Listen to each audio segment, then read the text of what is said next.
Alright, so I just got done hooking up a strobe light kit to my auxiliary lights, so I figured I'd do a video and show everyone what it looks like.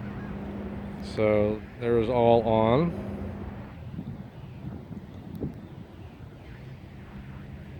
And there'll be just some different flashing patterns. That's one of them. There's the second one.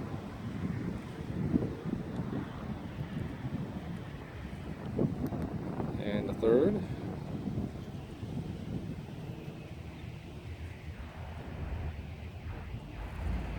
this is the strobe effect. It just strobes all four of them, and then it goes faster with each push of the button on the remote.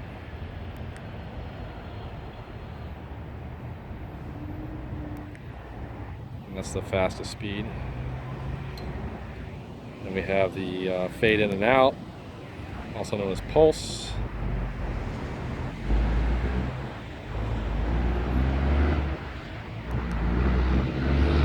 And it just pulses in and out faster with each click of the button.